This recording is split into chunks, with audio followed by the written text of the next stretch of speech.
Everybody, it's Mike from the Mike Wagner Show, powered by SoundCloud Studios, brought to you by our official sponsor, the Mike Wagner Show, international warring author Mia Moses Missing, available on Amazon, coming soon, Missing 2, double the expense, double the fun. Check it out on Amazon. Also brought to you by a sweet psalmist by Serena Wagner, based on the life of King David, including 30 exquisite paintings and King David Psalms. Amazon.com, keyword Sweet Psalmist Serena Wagner, and check out the Mike Wagner Show, MikeWagnerShow.com, 40 podcast platforms, heard in 100 countries. We're here with an amazing lady who's a New York City author, now living in Seattle, wrote for the New York Times, Mother Jones, Amazon original stories, and more. Also about the hallways where kids and government had clashed for 30 years. She's been nominated for a Pulitzer Prize on coverage of the Latino gangs, and also racially skewed school discipline change in education laws in Washington, and more covering the whole education system in Washington State. New book is about a girl who's been arrested for murder at 16, foster home, adoptive homes at 10, and more. The book is called Wards of the State, The Long Shadow of American Foster Care. Live, ladies and gentlemen, the Plus Studios in beautiful downtown Seattle, the amazing author who wrote for New York Times, Mother Jones, and more, and talking about Wards of the State, The Long Shadow of American Foster Care, the multi-talented Claudia Rowe. Claudia, good morning, good afternoon, good evening. Thanks for joining us today. Thanks so much for having me, Mike. I'm glad to be here. Well, it's great to have you on board, Claudia. So you're a New York City author. You're now in Seattle, wrote for New York Times, Mother Jones, Amazon original stories about the hallways where kids and government have fought for 30 years, not fisticuffs or anything like that. The court systems, the school laws, more like that. You have a nominated for Pulitzer Prize on the coverage of Latino gangs, and also racially skewed school discipline, and this led to a change in education laws in Washington.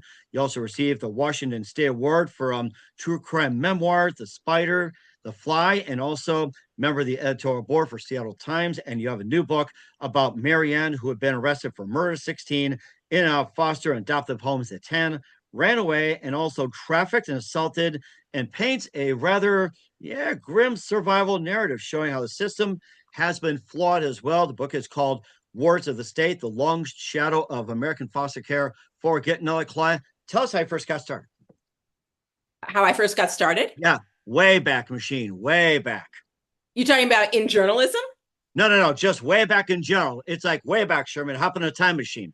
Or if you're into Doctor Who, into the TARDIS, good doctor. But yes, but when? Started from birth? Way journalism, back, the book? way back, yes. Yeah, birth, way back. Birth. Okay, I was born. I grew up in New York City. I moved to Seattle 22 years ago and have not looked back. Okay. And tell us about your journey going from New York to Seattle. What moment influenced you to go into Seattle? I think I needed a change. I think sometimes we all need to sort of throw off the ghosts of the past. And I thought it was time for me to see the West and make some changes. Mm-hmm. And I think you made some amazing changes as well, too. And, tell us how you got started, especially in journalism. That's been your lore as well. Yeah, absolutely. Since I was a little kid, I've been really fascinated by motivation, what drives a person to make the decisions that they make. I think that's what drew me to journalism, a way of getting deep and understanding, trying to get into people's heads and really understand what is driving anyone. I mean, even people who make really, really destructive or questionable decisions have an idea in their mind about what they're doing. And I am really interested in trying to understand that and where those ideas come from, how people are formed and shaped. And so that an early editor said, if you want to understand why people do things, you should be looking in the schools. And so I started pretty early as an education reporter. And that led, perhaps not surprisingly, to a lot of juvenile justice reporting, and then some reporting on the child welfare system. And here we are. Oh, wow. What first got you interested in the child welfare system and also the foster care and everything like that? What actually got you interested? I honestly, when I landed in Seattle, it was part of my beat. I was working at the Seattle Post-Intelligencer. I was covering social issues. For me, social issues meant sort of race and class issues. And as part of that, I was covering the state child welfare agency. And that is really what pointed me toward foster care. I had done a lot of work writing about like I said, juvenile justice and youth crime. It wasn't until I sort of stumbled into the case of Marianne Atkins, the teenager who's sort of the opening character of this book, which follows six kids. It's not just about Marianne, but Oh, okay. Marianne sort of brought me into it, and I thought I was watching a murder sentencing. She was being tried for a murder that she committed at 16. I thought I was going to be hearing that. Unexpectedly, the sentencing, which should have been like a quick 2 hour proceeding, ended up stretching over 3 days. By the end of that 3 days, I realized, oh wow, this is not just, a crime story. This is tied to something much bigger, and it's the foster care system. And that's how I sort of started looking really deep at it. Mm-hmm. And what is specifically wrong with the foster care system? Yeah, how do you know it was broken, and how broken is it, would you say? So Marianne's lawyers, her defense team, was attempting to say that their argument was that the foster care system bore some blame for Marianne's crime, that what had happened to her in the system had shaped her behavior. That argument obviously was not really successful with the judge who sentenced her to 19 years. And, she had been a teenager when she committed this crime. So she got a hefty sentence. It was murder, of course, so understandable. But the argument of the system is causing this, the government foster care system is sort of pushing kids toward this kind of behavior or this kind of condition that would enable this behavior. That was really intriguing to me. So the first thing I wanted to do was figure out, is Marianne unusual? Was her path through foster care strange in some way? It was not at all. It was totally typical.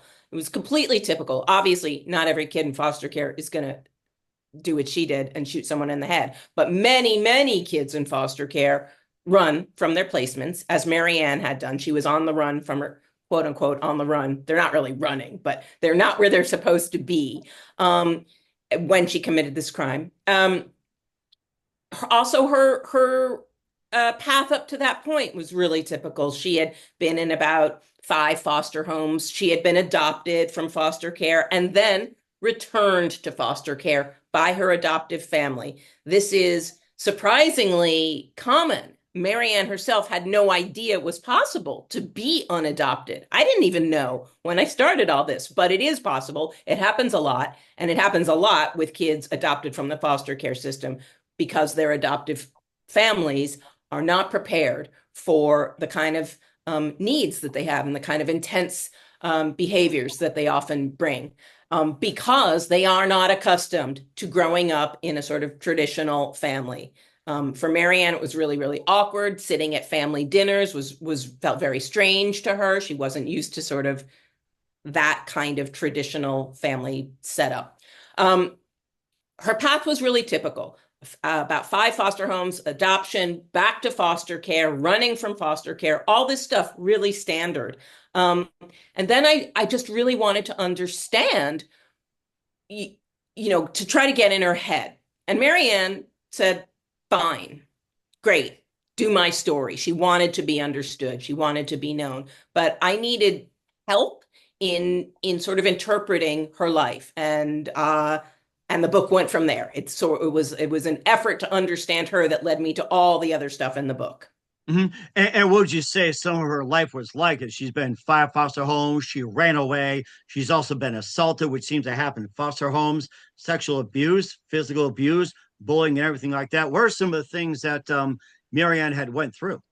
Yeah, none of those things, actually. She was not abused in foster care, and the book is not saying that kids are abused in foster care. That is not what I'm saying. I'm saying that the system itself, the act of moving a kid from home to home to home and undercutting any chance that they have to bond with anyone in any kind of ongoing, stable manner, this is the damage of the foster care system. It has really serious effects on kids' brain development, on neurology, on brain chemistry.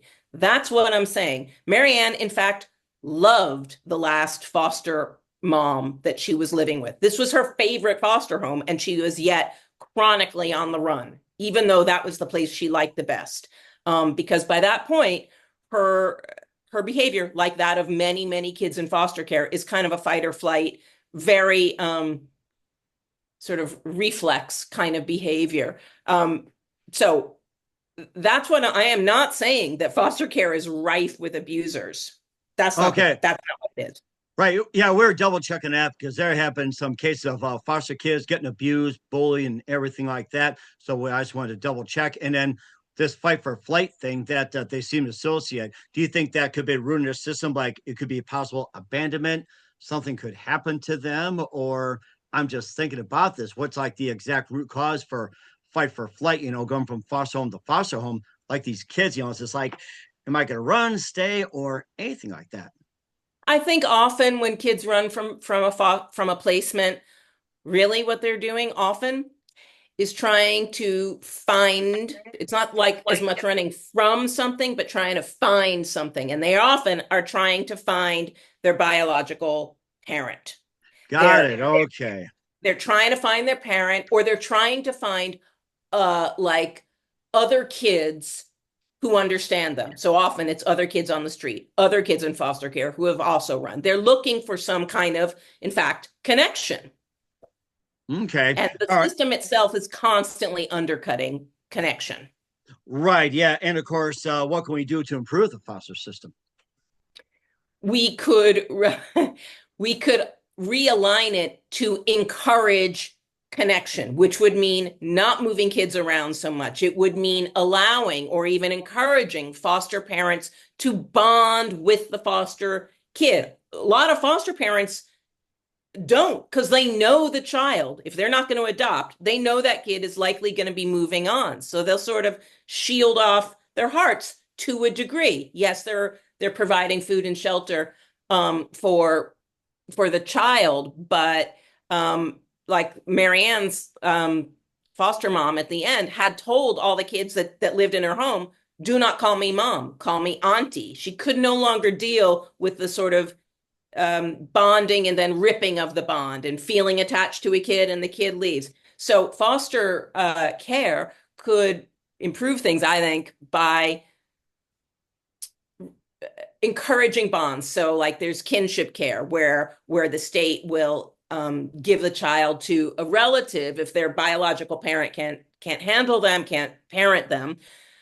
The state will sometimes more and more give the child to a relative or a close family friend. These things used to be really discouraged. Like if you're from a problematic home, that should be like obliterated from your life. So no relatives, no family friends. We're going to give you like a new life. And that is totally unrealistic. That's not how kids work. That's why kids are constantly on the run trying to find their parent, even if it's a parent who hurt them. Bonds are just, they're there, they're imprinted. They don't necessarily just go away if you remove the kid from that environment. So Mm. there are that's what I would think. If the system were aligned to encourage or to acknowledge the importance of attachment and bonding for brain development, not because it's nice, but because it actually has chemical effects in all humans' brains, yours and mine. And if it doesn't happen right, you see that in really problematic behavior. And also that there's ways of fixing it, but who needs to be involved in terms of fixing the system?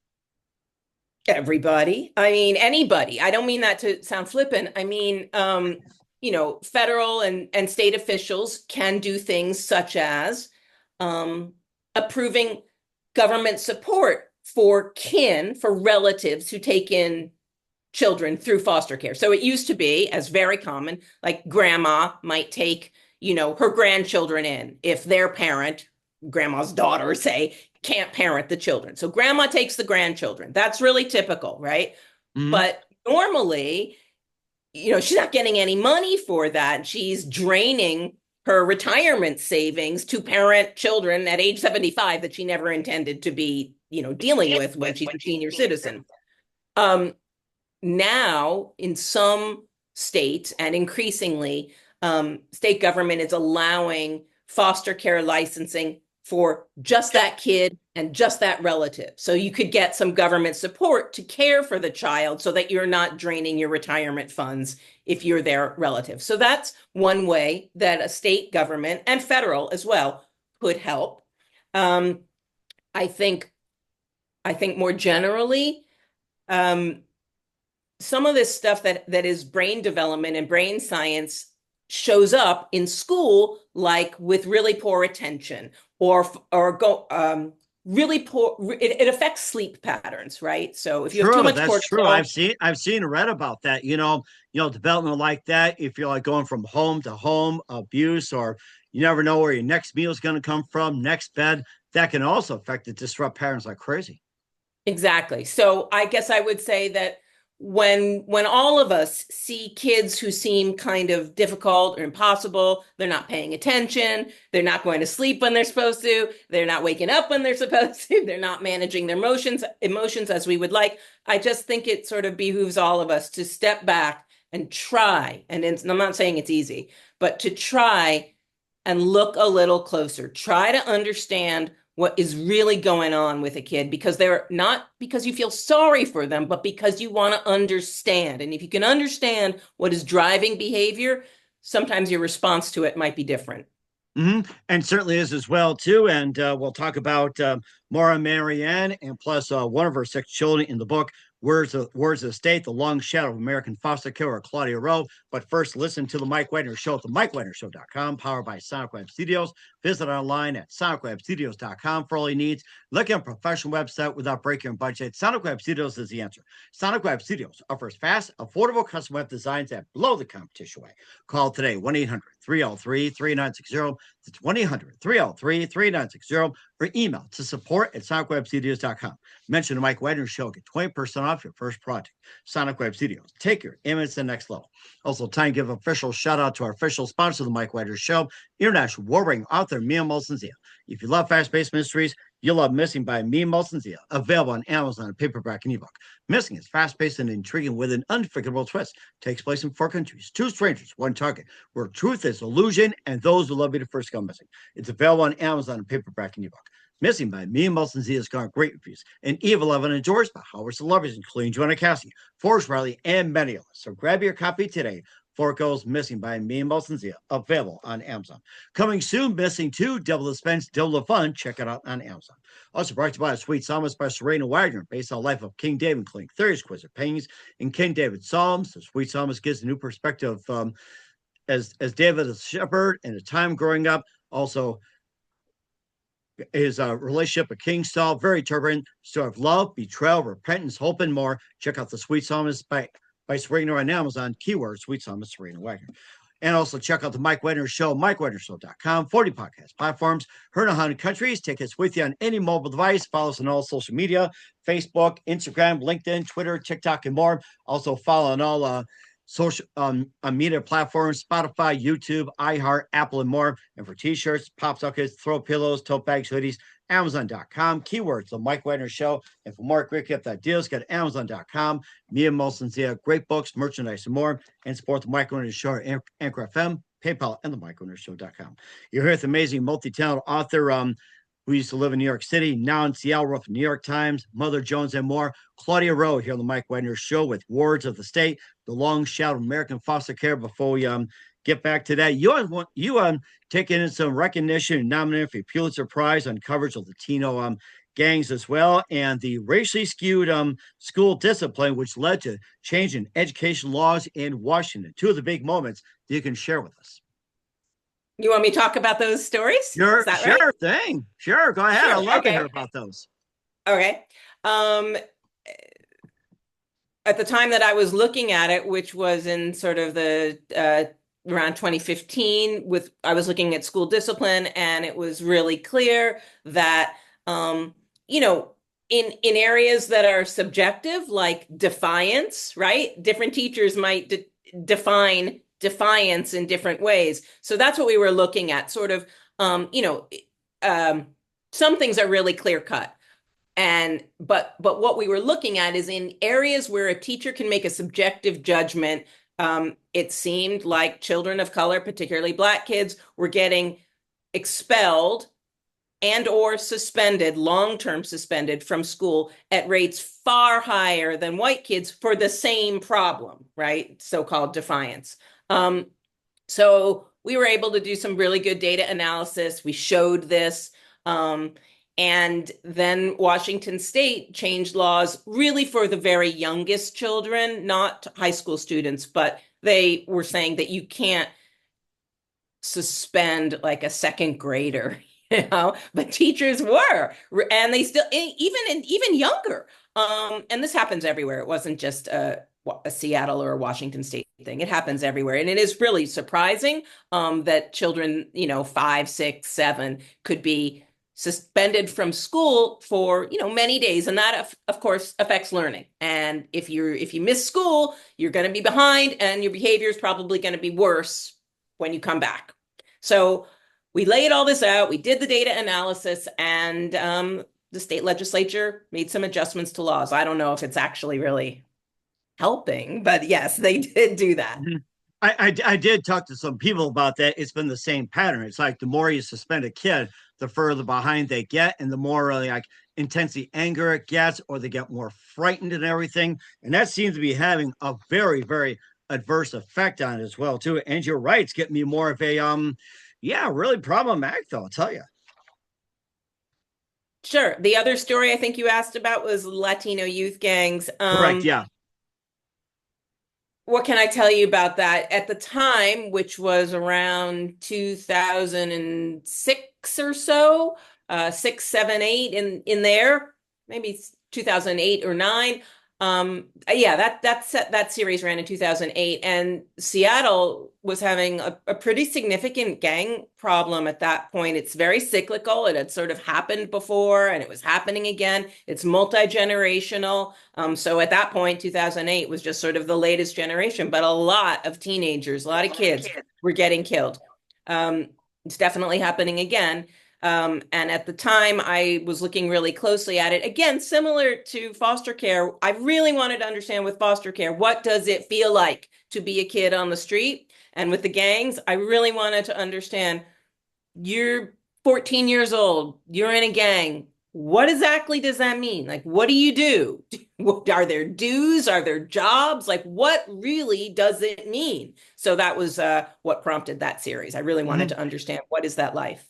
Right, and also too, you know, in your latest book as well too, it paints a picture of you know, Marianne, who had been arrested for murder. We did talk about that.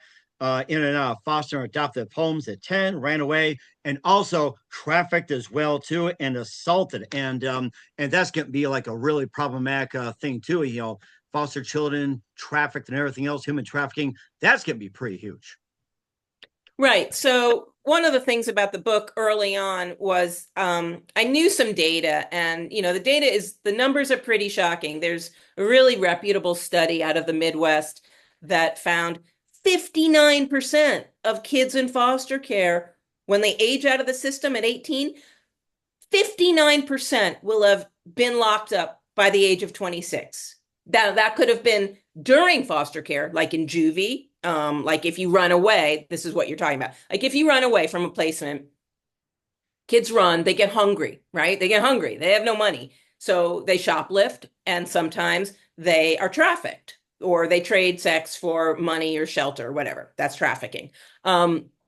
So if you run from a placement, the cops are going to pick you up eventually for shoplifting or for, you know, any number of things. You're going to juvenile detention. There you go. You just got locked up, right? So that one reason is that number 59% is so high, and that is so high.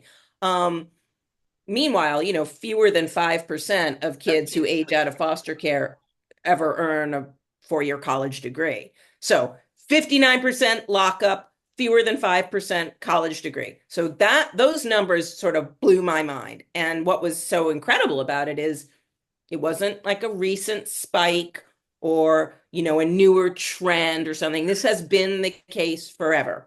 So I wanted to find out what are the things that lead to those numbers? Why so much lockup? Why so much incarceration?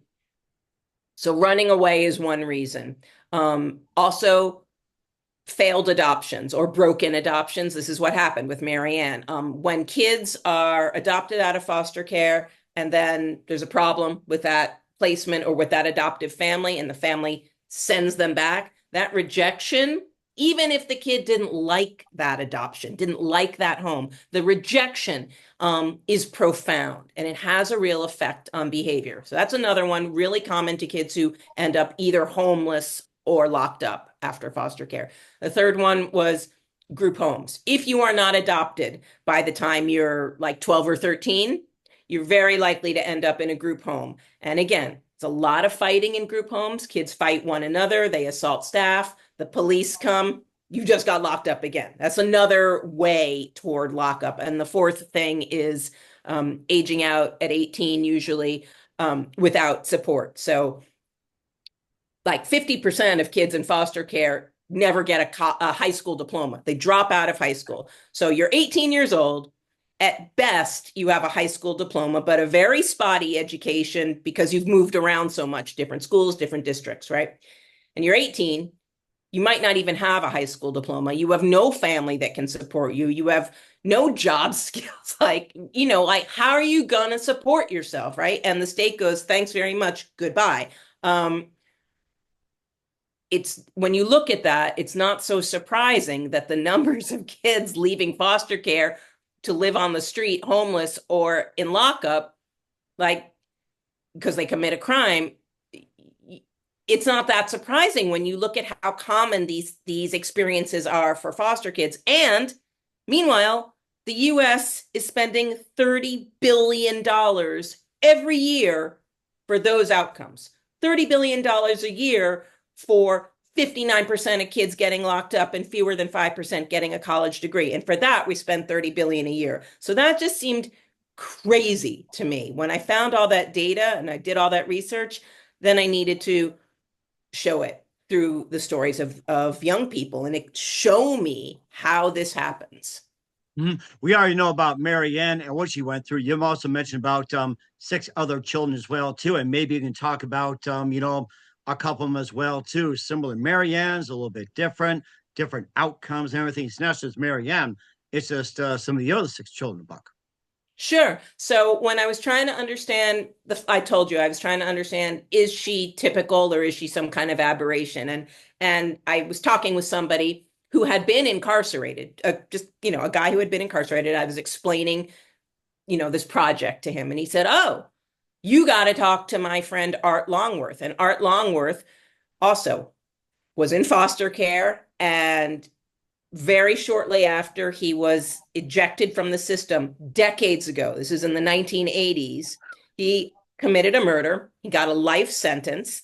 And in prison, as a middle-aged man, he was sort of realizing the same thing I was on the outside. He was like, wow, everyone around me is a guy I knew growing up in foster care in the group homes.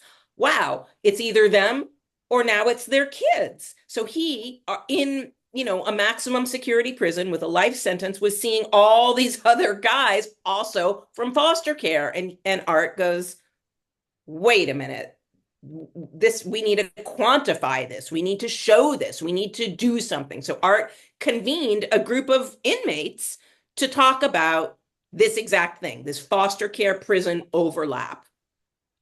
So that's when I reached out to him. I heard from this guy, oh, you got to talk to Art Longworth. So I emailed him in prison initially to sort of to hear what he was seeing in prison. And for him, I thought maybe he could help me understand Marianne, because he also had been a kid on the street and he also had committed murder. And I wanted to understand this.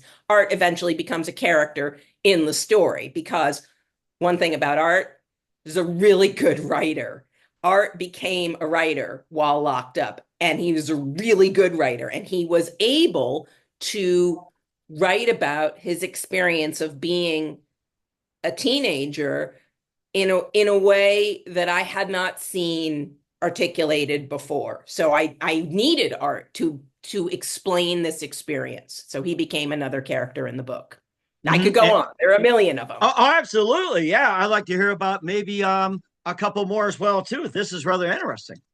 Okay. Well, I want to say that not every person in this book is locked up or is even in trouble. There are some people who have been incredibly successful despite a very rough start in foster care. There are some folks in this book who have become lawyers, and one of them became a powerful activist.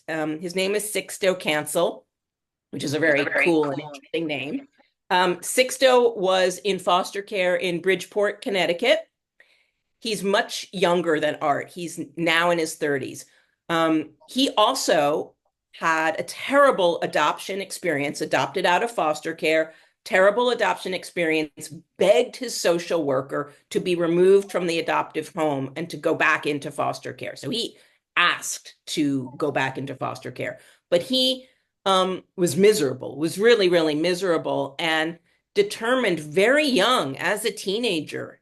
Bridgeport is a tough town. It is a tough city. And Sixto just, he told me the story about being at the bus station and crying. This is like a 16-year-old boy, and he's a big kid, crying at a bus station, praying to God that all this pain would someday mean something. And that is what he did. He made himself an activist, and he became a regular at the White House and has worked with 3 administrations. Nice. He's not even 35 yet, really, really young, and came from foster care, attempted to go to college, didn't finish college, and instead went into this sort of world of activism to change foster care. That's the activism.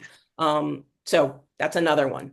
And there's 3 ways to improve it. And what are they? We'll find out what I meant with Claudia Rowe of Words of the State. You listen to The Mike Wagner Show at themikewagnershow.com, powered by Seattle Studios, brought to you by official sponsor of The Mike Wagner Show, international warring author Mia Mulson Missing, the Sweet Psalmist by Serena Wagner, based on the life of King David Psalms, 3 exquisite paintings, Amazon.com, keyword Sweet Psalmist Serena Wagner. We'll be back with multi-talent author Claudia Rowe of Words of the State after this timeout.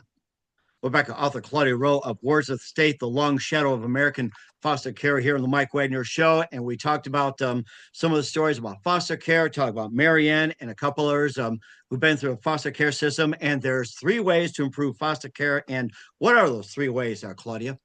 Well, I would, look, first of all, I would say there are a lot of people who have correctly pointed out that we, for a long time, have had too many kids in foster care.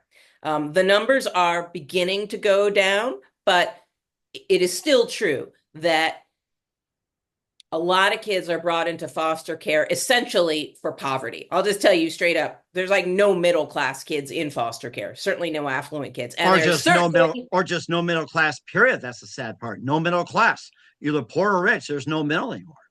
But I will say that, in affluent families, there is addiction, abuse, neglect, for sure. Those kids aren't taken into foster care. The kids that are brought into foster care are always kids in low income or poor families. And, you're not technically supposed to take a kid into foster care because they have housing instability or not enough food. Really, what you should be doing is helping that family have food. You're not supposed to be taking kids into foster care for extreme poverty, but it happens all the time, and it used to happen a lot. And so people who say there are too many children in foster care, that's what they're looking at.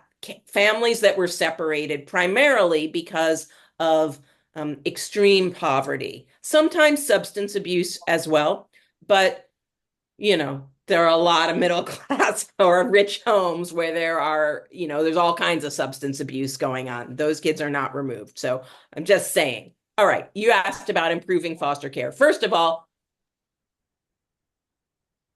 yes, it is true that there are too many kids brought into foster care. It is also true that there are some kids who cannot be safe at home, who cannot be safe at their biological home. So, number 1, focus foster care just on them. Number two, foster care is really um, more of a holding system than a healing system. And it really needs to be sort of retooled to focus on healing these kids, because we now all acknowledge there's trauma that's brought them into the system. The system itself is traumatic. Just being in the system, even if there's no abuse, just being moved around, you're always the new kid at school. Everyone says, where are you from? What do your parents do? I mean, this is just a constant experience for kids in foster care because they're always moving around.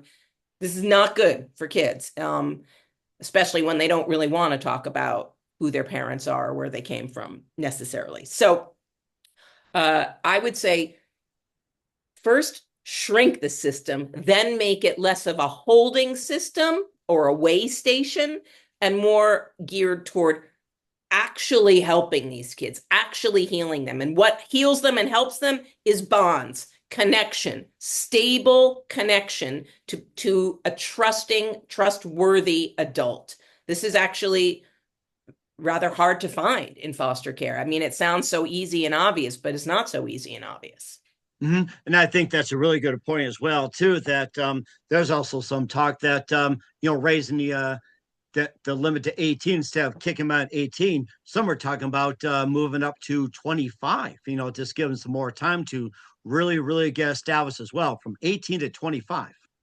Well, what there is extended foster care, and that can cover a kid up to 21. Often there are conditions for that. You have to be in school or employed or something. And typically, when foster kids get the chance to get out of the system, they're so tired of the government in every corner of their life since they've been a child. Many of them are like, well, I'm not down with your conditions and your requirements for this extended foster care. I need to get out. So a lot of kids who are eligible for extended foster care do not opt for it. I think what you're talking about with 25 might be something that Marianne experienced, which is called juvenile rehabilitation to 25, which is an effort in Washington State and a couple of other states. It's like half a dozen. It's very small. This is an effort to handle youth crime in a slightly different way. And what it is in Washington State is a law passed pretty recently, about 7 years ago, that says if you are a minor, like Marianne was, charged as an adult because of the seriousness of your crime, generally, we will let you stay in a youth facility, a youth prison, I should say. It's a youth lockup until age 25. And the thinking so you're no longer a minor, but the thinking behind that is, again, brain science. And it's saying, broadly in sort of the US, we now accept that kids' brains are still developing. No one's going to say an 18-year-old is a fully mature adult. Right. I mean, it's giving me more common sense at this point. They'll still do dumb things. So. Right. They do incredibly dumb things. So the thinking is if, kids' brains are still molding and shaping into their mid-20s, and if you put them in a hardcore prison, adult prison, they're going to mold and shape to that environment. And if you put them in a youth facility with more emphasis on education and counseling and training, job training, a more of a healing or therapeutic environment, the thinking is, well, then their brains will shape and shift to that. That will be the influence. So it's like a reasonable idea. In practice, it's had a lot of problems, I'll be honest. For Marianne, it did a lot of good things. Okay. I think it did a lot of what it did. I'll just say it's not that the JR to 25 was so great. It's not so great. It's not like great therapy or great education. It's not. It could be, but it's not. But she did change in a positive way. And I think what that shows really is, in fact, for her, prison was like almost the first real stability she had known. She was going to be fed every day. No one was going to jump her. She was not going to be on the street. She was going to have the same adult working with her case manager, all the time. Stability. So what that showed, and she did change, and what that showed really was more about foster care and the instability of foster care and its effects on behavior. Because as soon as there was more stability, she really changed. And I think that was really important as well. I think you hit the nail on the head, Claudia. And where can we find your book in the meantime? And what's your website? My website is claudiarowejournalist.com. And you can find the book on Amazon or Barnes & Noble or bookshop.org or your local independent store, where anywhere you buy books. All right, well, certainly check that out. Here at the multi-talented Claudia Rowe of Words of the State, the long shadow of American foster care here on the Mike Wagner Show. Just a few more things. What else can we expect from you 2025 and beyond?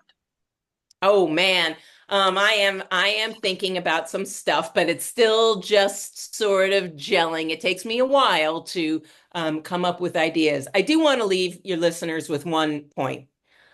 So I've talked about a lot here about the connection between foster care and criminal and crime, right? Criminal behavior, like so. There are victims. I mean, people say, oh, the foster kids are victims. Yes, but they've victimized people. They have hurt people, right? There are victims here, and it's important to recognize that and acknowledge that. And what I would say to anyone who raises that question, because any thinking person would, is look, whatever, there are some tough stories in this book, but whatever choices these kids made, whatever their sort of twisted paths may have been, every single person in this book, including, people who committed murder, everyone talked to me because they wanted to make foster care better for the kids coming up behind them. And we talk about lack of empathy, and we talk about sociopaths and irredeemable. No, every one of these people, despite some of their questionable decisions, wanted to make things better for the kids coming up behind them. And I think that is really, I don't know, kind of hopeful in a way. Okay, we're certainly looking forward to that. And who do you consider biggest influence in a career? Biggest influence in my career. Oh, wow. There are a million writers. Wow, that is a hard one. Biggest influence in my career. I have sort of piloted my own ship a lot. There are writers that I like. I don't know. Lately I'm reading, Barbara Kingsolver had a fantastic book, Demon Copperhead, which is fiction, but it is partly about foster care, Mm-hmm. and it really charged me up. So I would say that writers are what inspire me and have probably influenced my career. Okay, that's really amazing as well. What's the best advice you can give to anybody at this point? Best advice I can give to somebody who wants to be a writer or just anybody? Just in general. Okay, this is my advice. Look closer.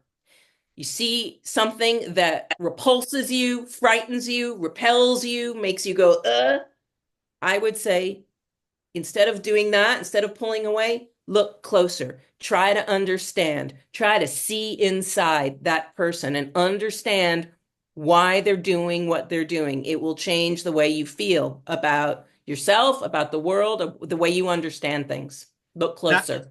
and I think that's really good advice as well, too, from a journalist. We're here with the amazing Claudia Rowe of Words of the State, the long shadow of American foster care here on the Mike Wagner Show. Claudia, very big. Thank you for your time. You've been absolutely fantastic. Learned a lot. Looking forward to him soon. Keep us up to date. Keep in touch. And what's your website? How do people contact you? Where can people purchase or check out your book? Thank you. Anybody can come see me at claudiarowejournalist.com. I'm also on Twitter or X at Rowe Report. And they can buy the book at Amazon or Barnes & Noble or bookshop.org or your local independent bookstore. We will certainly check that out as well. Once again, Claudia, very big thank you for your time. You've been absolutely fantastic. Looking forward to him soon. Keep us up to date. Keep in touch. Live have you back. We wish you all best. And Claudia, you definitely have a great future ahead of you. Thank you.